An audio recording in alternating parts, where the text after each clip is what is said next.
All right. Well, welcome everybody. I'm going to first introduce you to Logan Gologly, who is our GBSA president, and he is going to introduce our speaker. Wonderful. Thank you, Dr. Single. Good evening, everyone, and welcome to tonight's Fireside Chat. I'm Logan Gologly, the GBSA president, and will be co-hosting tonight's event with Interim Dean of the MSB, Dr. Louis Single. We are thrilled to welcome our distinguished guest tonight, Shawn Weinstein, an accomplished alumnus of St. Edward's University. Shawn graduated magna cum laude with a BS in Business Administration in 2008 and was later inducted into the St. Edward's University Athletic Hall of Fame in 2016. During his illustrious basketball career with the Hilltoppers, Shawn was an outstanding player who received several accolades, including a Conference Player of the Year award, 3 conference first team selections, and a remarkable 3 Heartland Conference championships. Shawn's achievements continued even after he graduated from St. Edward's, as he became a sports industry expert and has more than 14 years of experience as a professional basketball player and with the NBA League Office. Currently, Shawn is focused on developing and executing strategies for global event management and development at the NBA. We are thrilled to have him here tonight and look forward to Shawn sharing his insights and experiences with us. Dr. Single and Shawn, welcome, and the floor is yours. Thanks, Logan. Well, Shawn, I really want to welcome you here this evening. Welcome back to the Hilltop, even though it's virtual, but you can see it behind me here. I know you have a very, very busy schedule. You're traveling all the time, so we really appreciate you taking the time out to chat with our students and share your experiences since you graduated from St. Edward's. Before we, well, let me just open it up with my first question, kind of not your experiences since St. Ed's, but going back to when you were at St. Edward's. I mean, it seems like you were pretty much on a path as an athlete, but how did you navigate from your time at St. Ed's into the career path that you're on now? Can you kind of walk us through sort of the highlights of the different places that you've been since you graduated? Yeah, absolutely. Just want to say, first of all, great to be back on the Hilltop. Dr. Single, Logan, Madison, thank you very much for coordinating this. St. Edward's is a dear place to me, a place where I, grew as a professional, as a young man, and, into the person I am today. So just want to say, thank you, and really glad to be here speaking with you today and speaking to the students and faculty who are on the call now. St. Edward's was great. I mean, I really looked at St. Edward's as an opportunity to really grow my skill set and use these tools to then further my career. I started off actually, before I made it to the Hilltop, I played basketball for San Diego State out of high school. I realized that I wanted a change of scenery, and it wasn't the exact basketball landscape I was looking for. So then I was lucky enough to fall upon St. Edward's. And at St. Edward's, as Logan mentioned, was fortunate enough to be surrounded by great teammates, a great athletic director in Debbie Taylor, and great faculty as well, which enabled me to then use a lot of these tools to then take me to where I am in my career now. After I graduated from St. Edward's, I played basketball in Israel for about 2.5 years, and from there went on to play in the Philippines. I came to the quick realization that I'm not going to play basketball forever, and that I need to use the business degree that I earned at St. Edward's and the tools that I used while I was there to really leverage this and take this into a career that I'd enjoy, I'd be passionate about, and something that I could really, utilize those tools that I used and was able to gain at St. Edward's.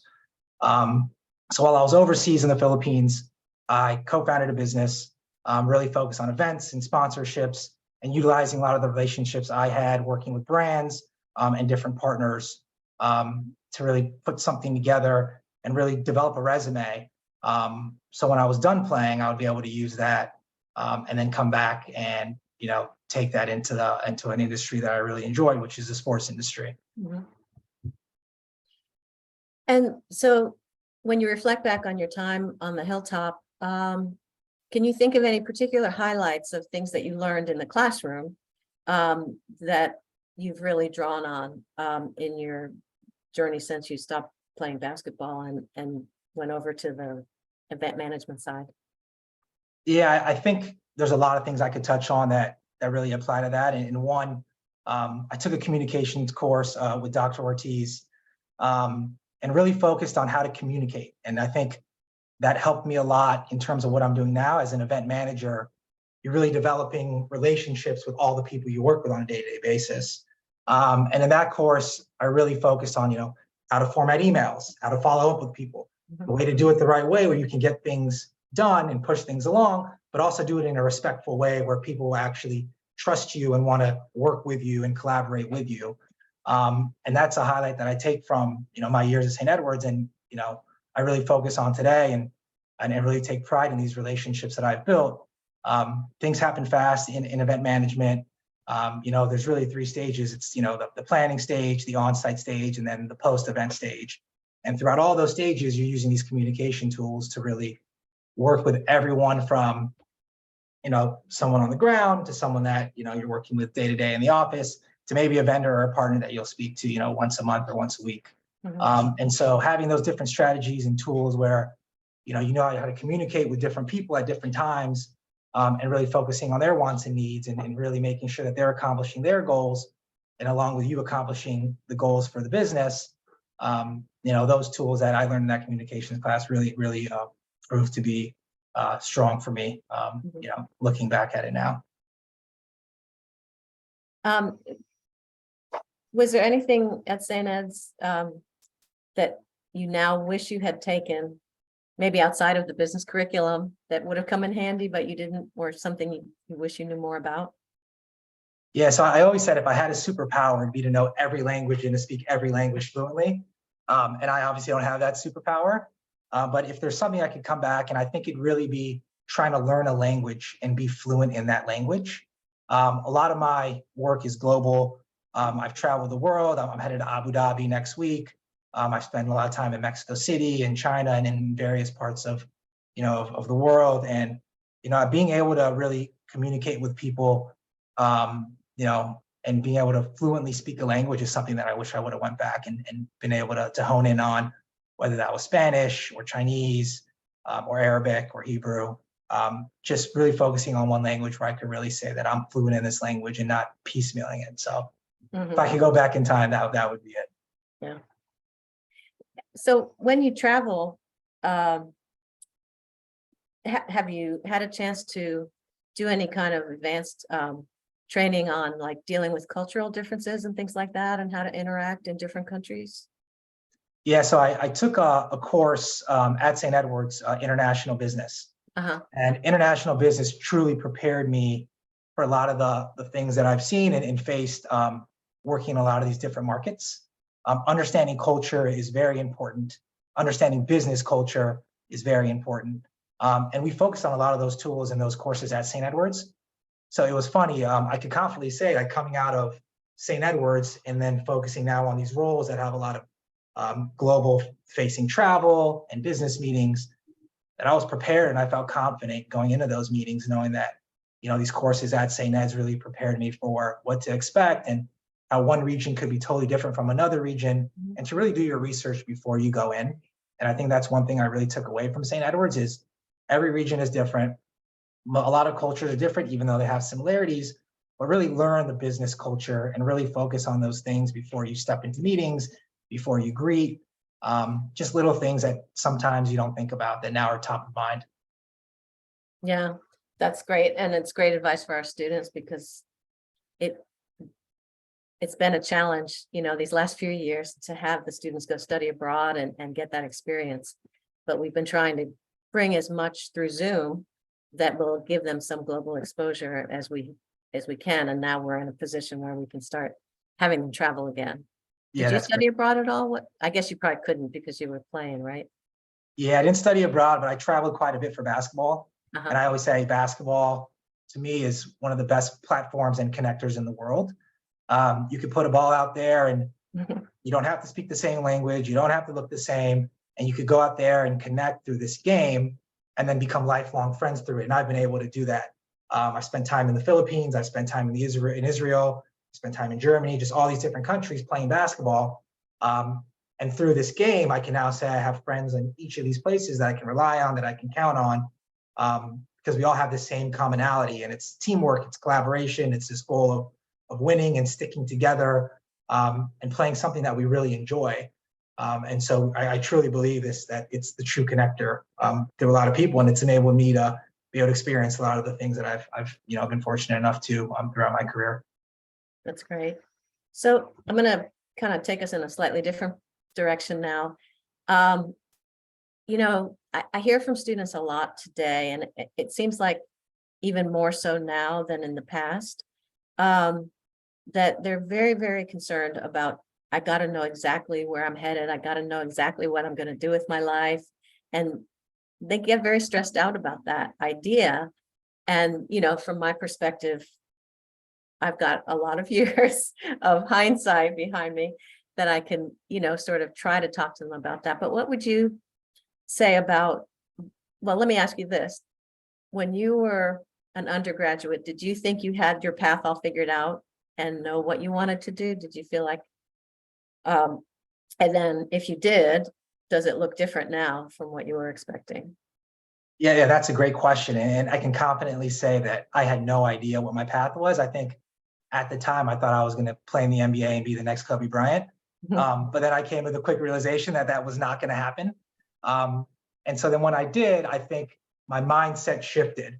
And I'll touch on my journey in a bit, to where I've tackled a couple different things that then made me realize what I really enjoy and what I think my career path then will become.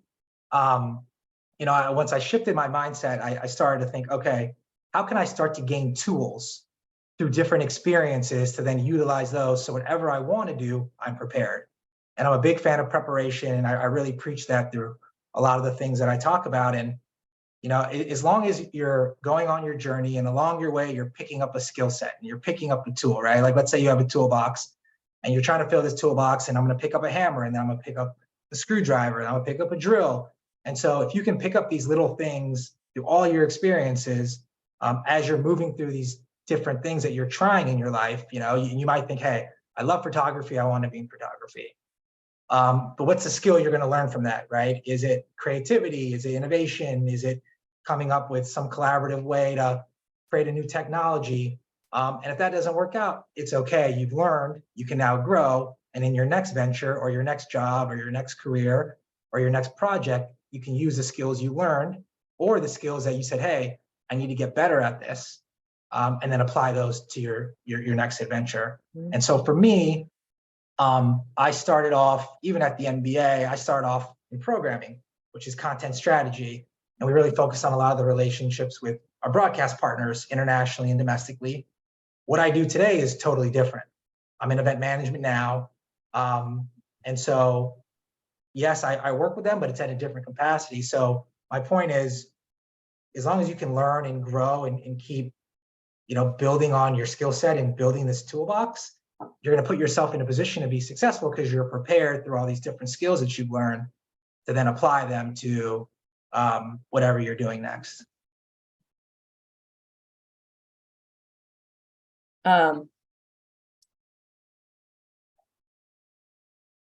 So at St. Edward's, we have started, and I'm sure they've done this in the past too, over the years, but a student peer mentoring program. And there are peer mentoring programs in other parts of the university as well, but this is in the Monday School of Business. So I wanted to ask you, I know that you've worked as a mentor for Techstars Sports. What role has mentoring played in your career development with, mentoring that you've received and maybe mentoring that you've been providing for others? Yeah, that's a great question, Dr. Single. I think mentoring is extremely important both ways. In my opinion, having mentors is extremely crucial in career growth and development. Being able to call someone or brainstorm or talk about a situation that's happened or something that you're thinking through with someone who has experience, who has been through it before, and can sort of provide guidance or advice on how they've approached it, and the thought is priceless. And so what I like to do is I like to have a board of directors where I surround myself with 5 different people with different skill sets from different backgrounds that I can call and rely on for any situation that arises. And I'll go to each of these people, and whether I speak to them, I try to create a cadence where we speak once a month, we speak, every 2 weeks or whatever it may be. And then I go in with an agenda with, okay, this happened, and this happened. How would you have handled it? What would your approach have been? Should I be thinking about this differently? And making sure I ask those questions to really get the most out of those conversations, because everyone's busy. And when you can really find someone who has had success and really find time to sit down with them and ask questions and dig into their, mindset or approach on things, you really want to come in prepared, so you can maximize your time. So I really rely on my board of directors to really help me in some of these instances. I definitely have someone from within my company that I can go to who's on my board of directors, because they understand the nuances of things that happen. I have someone from the outside, I have someone for relationships. So it's all encompassing. You really want to fill this board with a full group of people who can help you sort of across the board. And then on the reverse side, I'm a huge fan of giving back and being able to help, as people have helped me. So when people who are looking for career advice or for a path into a certain industry, I always say, if I can help you, I will help you. And I will try to find time to sit down and talk through some strategies, or maybe, create a connection that can help you. But I also tell them that, you also have to do the work. And so I always leave after those conversations with, 1 or 2 sort of homework assignments to focus on. So it puts the onus back on them, as my board of directors and mentors do to me. You always want to be able to hang your hat on something and say, all right, well, I worked for this, I did the research and this is what I found, and then use those board of director meetings or those mentor meetings as something to either validate or push your thoughts forward, or maybe tweak what you've been thinking. So how did you come up with your board of directors, and how did you reach out to the people to kind of bring them on board? No, that's a great question. So I'm a big fan of podcasts, and I didn't come up with that concept myself. I took it from a podcast, and I actually called a friend, and she works in the sports industry as well. And I said, I had this great idea. I was listening to this podcast, and they talked about having a board of directors. Why don't we have that? Like, this is something that we need. And she thought it was a phenomenal idea as well. And so we actually sat there for about 5 days straight, every day for about 2 hours, strategizing who would be on our board of directors. And she would poke holes in my list. I would poke holes on her list. She's like, you can't put your brother on your board of directors. Like, he knows you too well. And so we'd adjust. And then, finally we came to the realization that, okay, we're in a good place now where we can reach out, and we strategize on what our reach out would be. And I think something that I've learned in my career, and, just in sort of the relationships that I've built, are when you reach out and want to hear about people's successes or learnings, like, a lot of people are happy to share those with you. And a lot of people have that give back mentality. So when you reach out, and I think I credit Dr. Ortiz to this again. I mean, helped in this communication style of, knowing how to frame certain emails or texts or calls. And the funny thing is, each board of director had a different method of communication. And so we didn't send a blanket email out to everyone. It was, all right, this person's really text heavy, so I will text this person because that's the fastest way I can get a response. And I know that I'll get feedback very quickly. This person's really great on email, so I think email is the best way to do it. Or, hey, this person loves to talk on the phone. I'm gonna, maybe shoot them a text. Hey, is it okay if I give you a quick call? I'm looking for a mentor, and, would really love to have your advice and, your guidance in this process as I'm trying to grow in my career. And I think just getting started and just going through it, you'll find that people will be very receptive. You may get a few no's, but don't let that discourage you. With everything, if you get a no, then keep pushing, in other areas, or look for other people, and then you'll eventually get a yes. I mean, there's so many talented people with different experiences, with so much knowledge in so many different industries, that they're out there. And so I think the first step is, coming up with the strategy of, okay, who do I want to be on my board of directors? What's my communication strategy to then get these people to be on my board of directors? And then what do I want to accomplish when I have their time? And what's my agenda going to be to make sure, they're also seeing value out of this? And something I also learned from some of the different podcasts I leave, I would always ask at the end of these meetings is, how can I help you? Is there anything that you need help with is there anyone I can connect you with? A lot of times you see folks being asked for things. And so I think to frame that at the end for me to say, how can I help you? Or what do you need help with? What's the most important thing that I can help you with that, you're stretched on right now? I think started to catch them off guard, but I think provided that I'm not here just for myself, I'm also here to help you.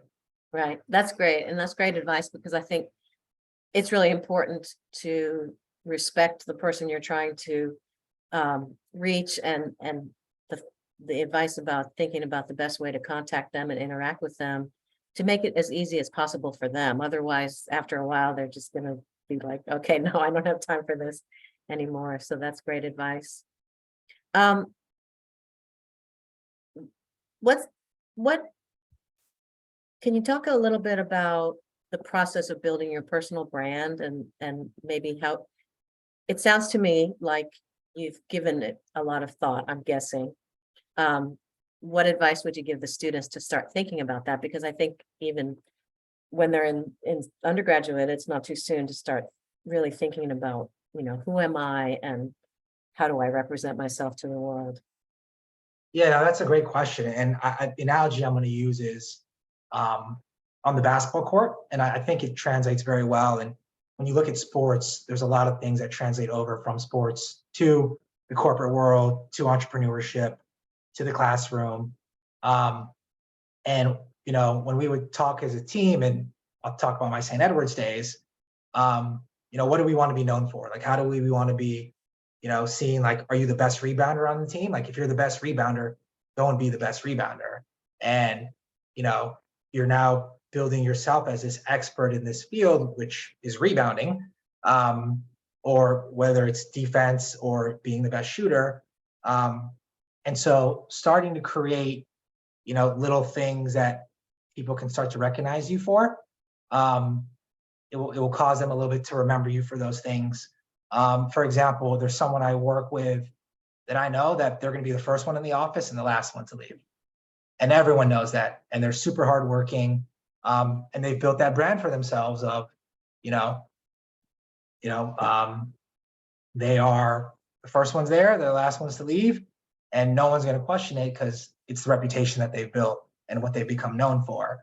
So anytime you call them or you want to bring them on a project or you ask them to collaborate, you know what you're getting. And I think there is some advantage to people knowing sort of, what they're getting in those relationships, and especially when it comes to collaboration. And we always say in basketball, right, like, know your personnel. And so, I know that if I need a basket at the end of the game, then I'll probably go to our best player who's, can go get a basket anytime, or who's a great shooter, versus someone else who's just a great defensive player.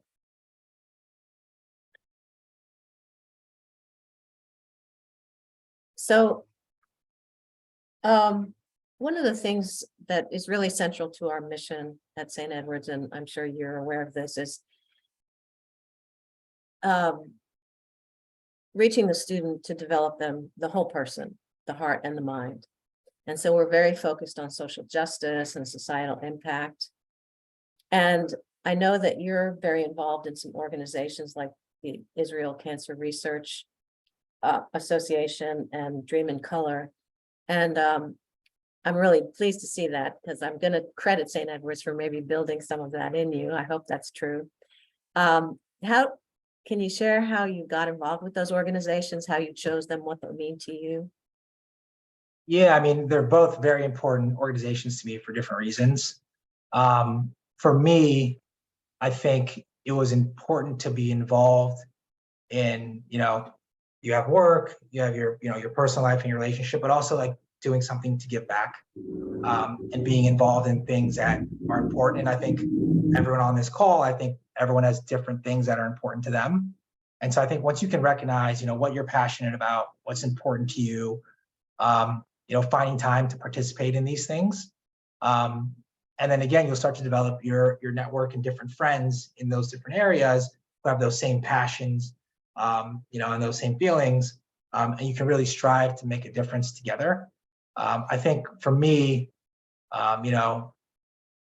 making a difference and try to make an impact somewhere, even if it's not huge, maybe just small little wins along the way was important to me. And so I wanted to get involved in some different organizations that I was passionate about and that I felt that were making a difference. And again, I wish I could be involved in 10 more. And if I had the time, I definitely would be.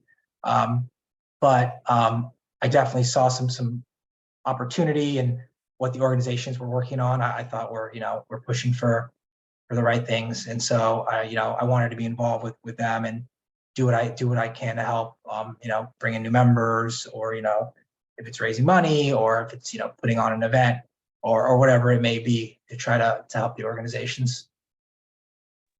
Yeah, and that makes a lot of sense. I mean, you're an event planner, so bringing your career skills that you've built there to an organization that you also want to help, I think is the low hanging fruit. Really is the way to bring it all together and have contribute to a better world.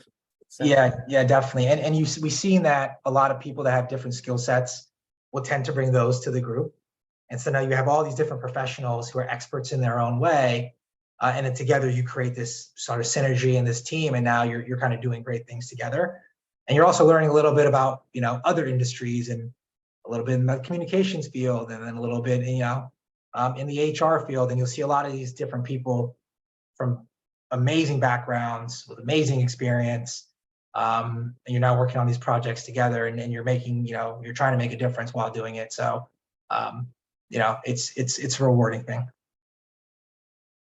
So let me wrap up my questions by asking you to think back to when you were 19 years old, let's say. What advice would you give that young man today? That's a great question. It's actually going to correlate to one of the questions you asked me earlier about knowing your plan. Like I said, at that age, I didn't know my plan. I didn't know what my career journey was. I was just really focused on learning these different skills and trying to build them along the way. What I would tell myself as a 19-year-old is, don't rush. I think there seems to be this pressure to have everything figured out at 19. I stopped playing basketball at 30, and I started at the NBA at 30. And so that is a little later in corporate versus a lot of people that get into it. But like I said, I think because of the skills that I learned and the different perspective that I had, I told myself, all right, you're just going to work as hard as you can and try to apply all these skills that you've learned over these last years, and bring them to anything you do. And so looking back at 19, like, I had no concept of that. I thought I had to have everything figured out at 19. I thought, wow, if I don't know what I'm doing now, if I'm not going to be the next Kobe Bryant, like, what am I going to do? And we see that a lot, especially when people are transitioning in careers, which a lot of people call me about because I've done that transition. And there's this fear of like, oh, I'm starting over, how am I gonna, what if things don't go well? But I think having confidence in yourself, knowing that you've developed these skills, and knowing that there is no rush. And as long as you're learning, and as long as you're growing, and as long as you're taking one day at a time and saying, all right, like, what have I learned today? What do I want to learn tomorrow? And where am I going to be, in 6 months? Where am I going to be in a year? Taking things, step by step, to me, really proved to be valuable. It's funny. I think a lot of times people ask you these questions and they say, where do you want to be 5 years from now? Where do you want to be 10 years from now? And to me, that's a little bit of a silly question, because most people don't know where they want to be in a year. So I've taken the approach of shortening my goals and saying, all right, Shawn, where do you want to be in 1 month? Where do you want to be in 3 months? What does 6 months look like? And what does 1 year look like? Once I did that, I started to accelerate on my progress of achieving my goals, because now I'm not thinking, oh, I got to hit this goal in 5 years. I have time. I can really wait and make sure things work out before I'm going to get to this goal. I'm like, oh no, my goal is in, 1 month. How am I going to get this done and do your best to make it happen? And then if it doesn't happen, then readjust your timelines, re-strategize your approach. What did I do well? What did I not do well? And when you can kind of take a step back sometimes and look at those things, and really think about the failures and the successes, what's working, what's not working, then you just make adjustments. And when you're on that shorter timeline, your adjustments happen faster. Because I had the 5-year timeline back then, it was way too long. And so my adjustments didn't need to happen as quickly. So I was sort of getting stuck in this, all right, well, I have, 2 more years left. But instead, when you shift that mindset of really achieving these goals in a shorter term, you'll find that you'll do things to make these things happen. And you really prepare yourself and put yourself in a position to be successful because you want to achieve these. And your time is limited to get these things done. That's great. Thank you. Yeah. And for the students out there, I guess the message is those short-term deadlines that you have now don't end or shouldn't end when you graduate. That having that deadline or that due date that you set for yourself really helps you move forward. Well, I'd like to turn it over now to the audience to get a chance to ask their questions. So thank you very much, Shawn. I'm going to stay on, but I'll ask Logan to come back on and ask you the audience questions. Thanks, Dr. Singal. All right, looks like we have about 6 questions in the chat for you. So starting off with Lorelei Ortiz, she's asking if you still play basketball, recreational or competitively. Dr. Ortiz, I'm not as young as I used to be, so I do play when I can. I played actually for the first time this past weekend when I was in Los Angeles after All-Star Weekend. And I was definitely feeling it in my knees. So I'm not as mobile as I used to be, but when I can get on the court, I do.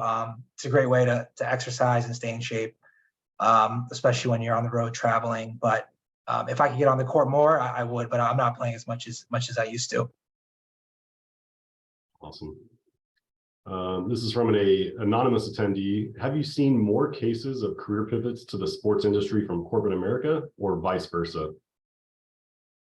I would say I've seen both. I interestingly had a call. There was a friend of mine who was working on Wall Street that wanted to make a total career pivot to the sports industry. And so obviously they have a finance background. And so,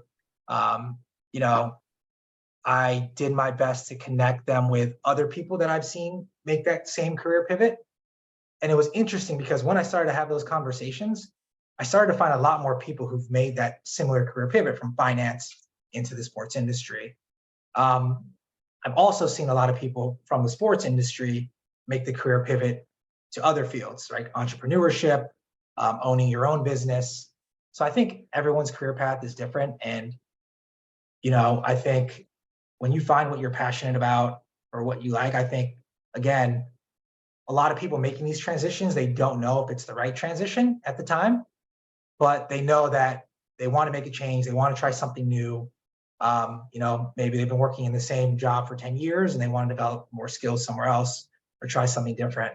But I've definitely seen it both ways. And I get a lot of these phone calls just because of my background and having made some of these transitions myself. And the advice I give is like, you're not going to know unless you try. Right. And you don't want to sit back and look 10 years from now saying, well, I had the opportunity to make this transition. I had the opportunity to try something different and I didn't. So what would have been? So try it. And if it doesn't work out, you have this skill set that you've built in your previous industry, you can come back to. And so I like to remind people of that and say, if you've been in the sports industry for 10 years and you want to make a pivot somewhere and try it for a year, try it. You now build a network in your previous industry where you can come back and find your way back in. And we see that happen a lot too, where someone will go try something else and then come back. So definitely have seen it both ways. Absolutely. And I think from being a professional and also a student, it's important to, take a chance on yourself sometimes. I think it's uncomfortable going into a new situation or new job, but, I think having the confidence and really not being, afraid to fail and keep moving forward is very important. We have a question here from Shane Alcindor. You mentioned that you got the idea of a board of directors from a podcast. Do you have any podcast recommendations or book recommendations? I do. So interestingly enough, the podcast I listen to quite often is called Bigger Pockets, and it's a real estate podcast. So nothing to do with my career now. I got into real estate. I love real estate. And Bigger Pockets is a real estate focused podcast, but they also bring on a lot of industry experts in other fields that talk a lot about business techniques. And so this podcast, I mean, I made it, a point to listen to it every day. On the way to work, I listened to it. If I was in the gym on the treadmill, I listened to it. And I got a lot of my great business ideas from that podcast. And again, I think they do have a lot of real estate focused stuff on there, but there's also a lot of just business focused stuff that's really truly applicable to things that happen in the business world. So if you have a chance, and I'm not associated with this podcast at all, I just really enjoy it. So Bigger Pockets is the one that I've tuned into, and they have different variations of it as well that they've branched into as they've grown. So a lot of good business quality stuff on there. Excellent. Another question for you is, knowing what you know now, if you could kickstart your career again, what would you change and what would you repeat? That's a great question. If I could change anything now, and this is going to sound cliche, but I don't think I would change anything. The things that I've learned from the journey I've been on, I feel have put me in the position I'm in now. And everything wasn't always, this went great. Like there was definitely challenges along the way and things where I had to take a step back and really strategize and think about, different techniques or different approaches in a lot of different areas. So I would say I really embraced some of those times where I felt those challenges, and I try not to let them discourage me. And I try to use those as motivation to either learn, say, all right, I'm feeling this way. Why am I feeling this way? Why is this happening? And how can I get out of this? What do I need to do? What's my new approach? And then really use that as motivation to then take the next step, right? And so for me, as long as I was learning, and sometimes I took some of those challenges as learning opportunities, and then really reframe my mindset in terms of, all right, this didn't go as I planned. I thought it was going to go this way. It didn't. This has been a challenge. Let's turn this challenge into a growth opportunity and a learning opportunity. So it's not going to happen again. And I'm going to take this approach next time because it didn't work last time. And I found success in that. And so that's allowed me to then grow and not make the same mistakes twice. And I think that was very important in the career journey, in terms of that. But in terms of changing anything, I wouldn't, even though obviously if things go amazing the whole time, it's awesome. But again, I think learning from those experiences really provide a lot of value, because then now you're able to handle different situations. And then when you're a mentor to someone and they call you and say, hey, I'm facing this challenge, this happened to me, I've been through that, now I can talk you through it. And this is the approach I took. You don't have to take the approach, it's my recommendation. But if you decide to, then just giving you some advice on how it worked for me, which may not work for you, but at least you can hear my side of the story. Absolutely. I'm sure the board of directors is very helpful with that. So another question from an anonymous attendee: where did you start applying when you realized you wanted to work in sports management? So I get asked this question quite a bit, and it's a fantastic question. The thing that I tell a lot of the young professionals that are looking to get into the sports industry is, I said, really familiarize yourselves with a few things. I was like, go on the job boards of the leagues, the teams, the sports tech companies, and familiarize yourself with what people are looking for at the time, like what jobs are available, right? Once you do that, I think you then realize, okay, like, is my interest, in content? Is it in marketing? Is it in events? Is it in, player basketball operations? And whatever it is, you can start to familiarize yourself with what those companies are really looking for. And then really hone in on, let's say, like 3 to 4 jobs that you think your skill set really work for or really match with, and try to connect with someone who has some knowledge of what those are, right? And I think a lot of it's a cold reach out and you might not hear back. But using those job boards and using, different publications that talk a lot about the sports industry and what's happening, it's going to keep you relevant and up to date on all these things that are occurring. So for example, if you see something about a new technology that some sports league wants to use, right? Who's the tech company that's providing this technology, right? And so you start to work backwards and say, all right, so maybe it's not an opportunity with the end business, but maybe it's the manufacturer, maybe it's the marketing company, maybe it's the vendor. And I've seen people come into the sports industry in a lot of different ways, because throughout a lot of these things, there's so many different departments. And so when I have these conversations, and this is one of my favorite parts about the mentorship conversations is, go on the job board and see all the different departments that we have. And the question that always comes back to me is, oh my gosh, I didn't realize you guys had so many different departments. Like, you're telling me I can work in the sports industry in IT, in photos, in digital media, in communications, in player marketing, in events.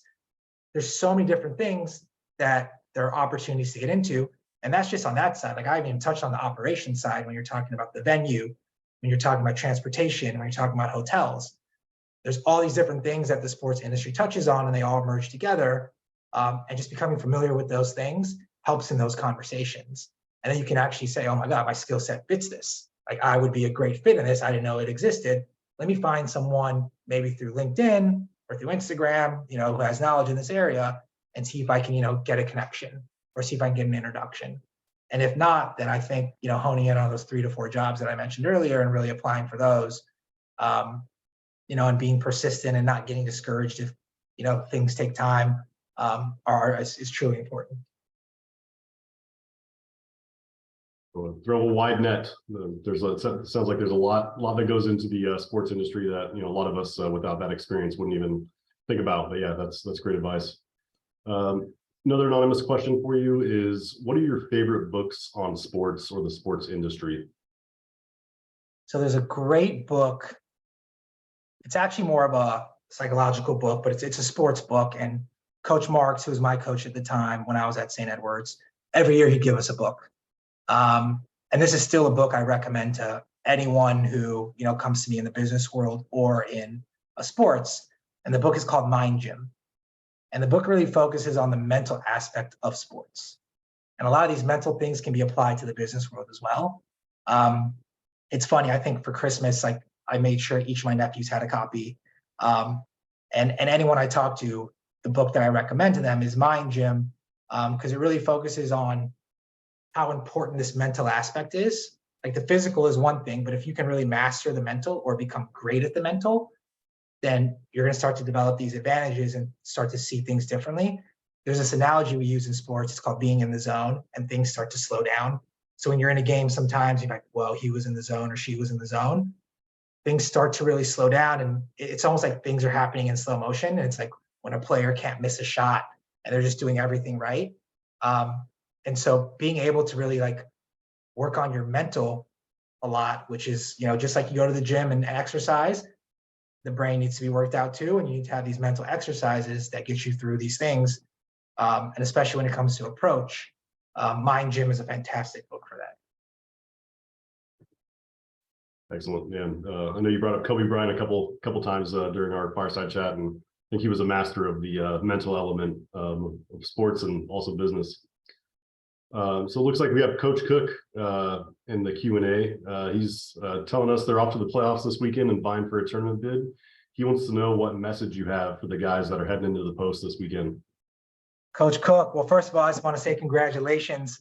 I'm hearing amazing things coming out of the Hilltop. I had a chance to really spend time with Coach Cook, and he's done great things on campus and changed a lot of lives. A lot of the players coming through the sports program. So, just want to say thank you for that. Really proud of all you've done there. All the alumni are definitely, looking back and more than enthusiastic about everything that the Hilltoppers are accomplishing. And all I'm going to say is, for the team and a message for them is, and again, they've probably heard this a million times from you, but take one game at a time, right? I think there's a tendency sometimes to want to look to the future and look ahead, but focus on the game at hand, focus on the mission at hand, really come to that game prepared without the thought of what's beyond that game.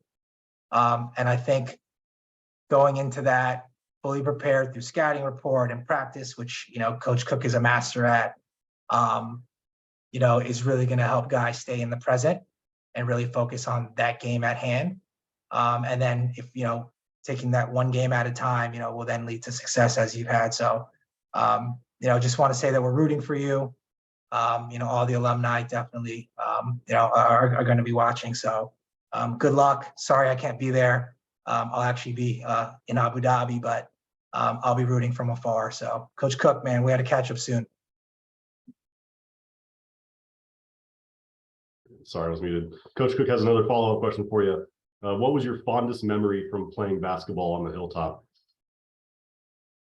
So my fondest memory was the locker room, right? I think it was the camaraderie that we had as a team.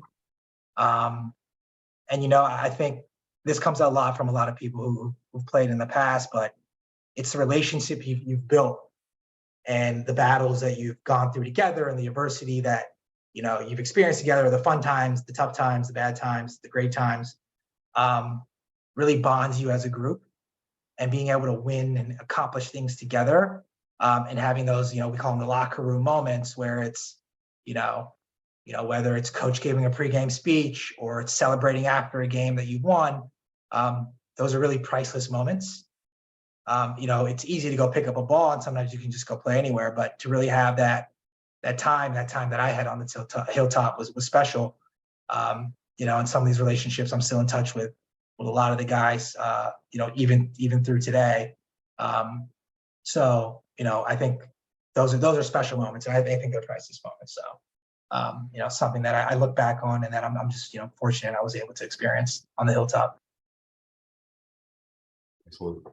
Dr. Ortiz, she says, glad you were paying attention while you're in class. You've done really well, and you make her very proud. Thanks, doctor. I know it didn't seem like it, but I took a lot of your lessons and I'm applying them. So, I just want to thank you again. That was super helpful. And again, I mean, that communications course to me was invaluable. So, I haven't got a chance to tell you that, but it really is paid off dividends for me. And I'm hoping for a lot of the other students that were fortunate enough to go through that course. I think communication is key, and it's one of those classes that stuck with me, and I was able to really use and apply in real life. And then I still apply today. So, thank you for that. Austin Wright wants to know if you did any internships while you were at St. Ed's. I wasn't able to do any internships. It was very basketball focused. But if I could and the time was there, I definitely would have. I recommend them. I think they're great. I mean, any opportunity that anyone gets to learn from any expert in any field, I think is invaluable. Even if it's a field you're not interested in, you're going to be able to pull something out of that experience and apply it to whatever journey you go on. Excellent. And Lily Santos would like to know, what advice would you give to students who want to work in the sports industry but may not know where to start? Yeah, so I think the advice I give, and I mentioned this previously, is really familiarize yourself with the current happenings in the sports industry. And I think that's across all leagues. And that's just not like, who's winning and who's losing. It's a lot of the business proponents of the sports leagues. What are their focuses? What are the business priorities? What are, who are their partners? A lot of those things are very important. And there's a lot of different tools online. Front Office Sports is a tool that you can utilize for that. Hashtag Sports also has some publication on those issues as well. And then, just really staying up to date on a lot of the current events that are happening too, and how leagues are thinking about things and their business decisions. It's funny when you look at those, and even looking at not only the leagues themselves, but even the decisions that the leagues and teams partners are making, right? I think even knowing some of those nuances and being familiar with those things are really helpful. And again, I think, back to my advice, I think the job boards, just going through the websites of the different teams and the different leagues and companies that are associated with all the sports teams is very helpful. And just to see the jobs that are being posted. And then you never know, you may know someone who's a first, second, or third connection that could put you in touch with someone from one of those organizations.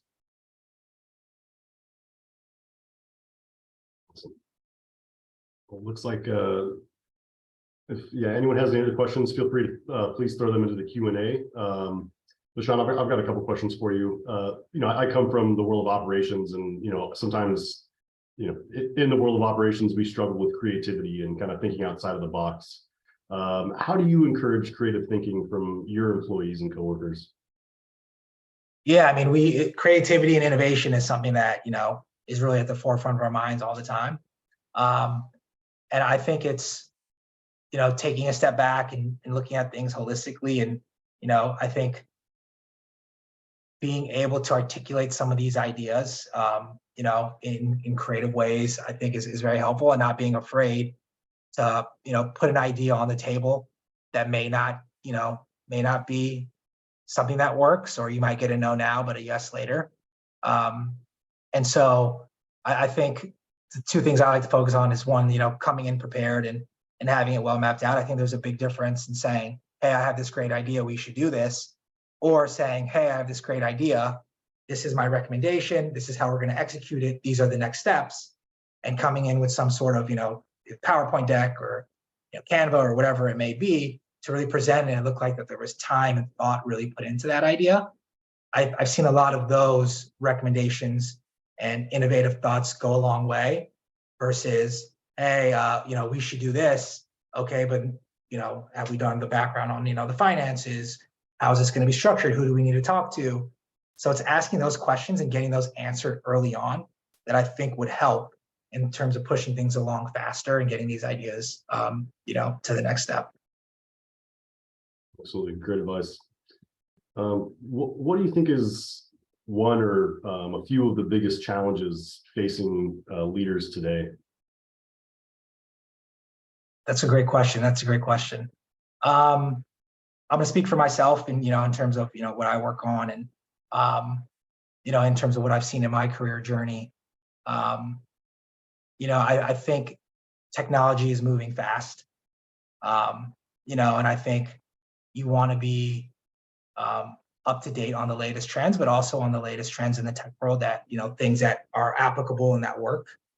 And so there's a balance of being able to try something, and then at the same time making sure that it's truly applicable to whatever you're working on. And so when I think back to my journey and sort of some of these challenges that I've seen, even from when I was a student, it's when I first got to St. Ed's, like Facebook just came to St. Ed's, and I remember when it was launched, and you had to have a school login to get onto Facebook. And now we've seen this evolution of all these different social media platforms from St. Ed's when I was there, and we're talking 2000, 2006, 2007. So it seems like a long time ago, but in the large scheme of things, it's really not that long ago. So things are truly evolving fast, and technology is happening pretty quickly. So I think being able to stay up to date, being knowledgeable about the different tech trends coming in, and maybe there's a new technology that could help in some way that you want to explore. So just being able to navigate those, I think it's challenging, but I think it's exciting at the same time. Absolutely. Looks like I've got another question come in. They want to know if you're open to connecting with St. Edward's students on LinkedIn. Yeah, absolutely. Send me a request. I'm definitely here to help, where I can. If I'm a little slow to respond, then just bear with me. I will get to it. But yeah, absolutely. Definitely, shoot me a LinkedIn request. Wonderful. Dr. Single, any more questions from yourself? Excuse me. No, I don't think so. Thank you so much, Shawn, for spending time with us. And if you're thinking of another career pivot, maybe motivational speaker or something like that would be, as I've been listening to you. But it's been great hearing from you and having you share with our students your experiences and advice. And Logan, I want to thank you for your moderating skills and asking some great questions yourself. So thank you both. And thanks to our audience for some really terrific questions as well.